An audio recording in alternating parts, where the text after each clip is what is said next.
Mārupes mūzikas mākslas skola tika uzbūvēta kā pagājušā gadsimta, 75. gadā pagājušā gadsimtā.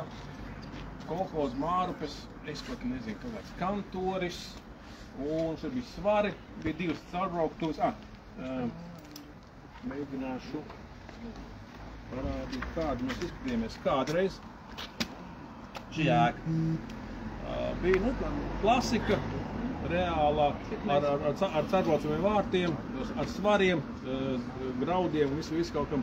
Tālāk mums ir urbanizēta vide, šobrīd palikusi, tas ir traktoru darbnīcas, vispārējais. Šeit ir skaisti, tur, kā ir.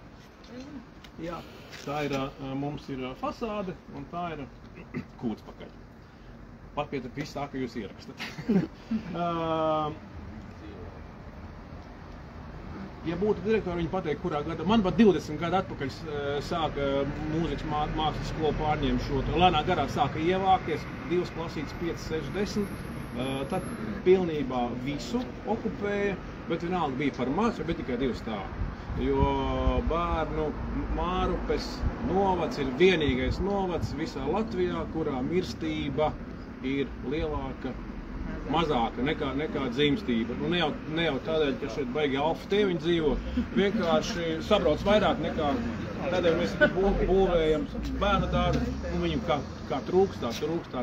Ieskaitot šī ēka sen jau kļuva par mazu, un, manuprāt, 21. gadā tika pieņemts lēmums šo ēku pārbūvēt, piebūvējot klāt vēl 2 stāvus. Bija 2, kopumā 4. Skola ir spējīga, šobrīd 3500 kvadrātmetri, ir spējīga apkalpot ap 600 skolēniem.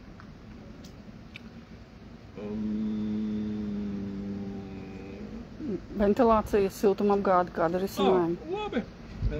Es domāju, ka jūs interesē tikai skolu.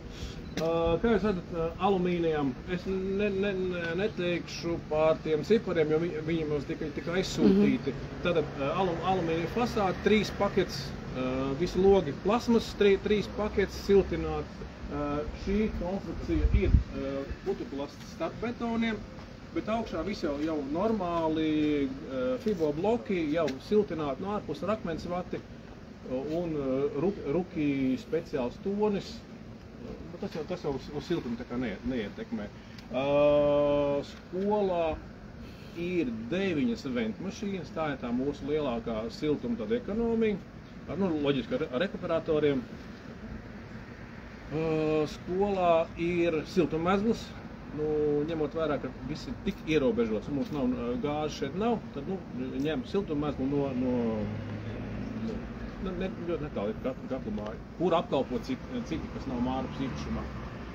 Tad par elektrību tur nekādas gudrības nav. Siltās grīdas. Tas, kas bija vecais korpus, ir radiatori, jo laust augšā tur visu nebija liederīgi, līdz ar to, bet grīdas vienalga ir siltināts, teiksim tā. Un visi jaunie korpusi ir siltās grīdas. Un droši vien, tur, kur ir mūzikas instrumenti, tur kaut kāds īpašs klimats ir, ja? Vai nav tur domāts akustikas? Nē, ir tā, ka, ja mēs runājam par klavierēm, pianīniem, tad viņos ir vienkārši tvernis ar ūdeni, lai nesaplaisā. Mums ir viena telpa paredzēta, ir viena speciāla ar siltu, ar klimatu kontroli, kurā būs Steinway klavieres kaut kā. Bet tā telpa ir gatava, kad tad šī skola kļūs kā koncertzāle. Mēs varēsim arī aicināt šimkus un slavenības, tad viņiem būs uz kā uzspēlēt. Bet tas ir tā mūsu nākotne, vistuvākā, mēs ceram, ka viņi jau ir aizsniedzami. Vienīgais, mums ir lielā zālē, pēc tam mēs jums parādīsim, ir dzesēšana. Jo tur ir sevišķi, kad vasarā siltā laikā mums ir 200 sēdvietas, bet varam tā kā sasēsties līdz 230, tad ir skarbi. Tādēļ arī tad vienkārši viens pie otra, kā, tad ir ļoti cieši, tad ir bez dzesēšanas vasarā nekā. Jautājumi? šī puse, mēs runājam, droši vien ir piebūvēta klāt, jo šitāds sākotnēji nebija. Šis ir tas gadījums, un parādīšu, tas veiksmīgais gadījums, šī ir vecā ēka, un šī ir jaunā ēka. Protams, visu notiek sakuma līnija. Mēs nedrīkstam pārbraukt pāri. Es ar arhitektu runāju, viņš jau noteikti nepateiks. Šī pieņemotā fasāde ir ļoti laba ar to, kad akustiski kvadrātai telpa ir diezgan nepateicīga. Tad ir ar to visas telpas, 2., 3., 4. stāvā ir ar slīpām sienām, kas jau uzlabo akustiku. Jo katra telpa, kas ir būtiski, mums kā vienkāršiem cilvēkiem, tas absolūti neskar, bet mūziķiem tas ir vitāli. Vienā spēlē bungas.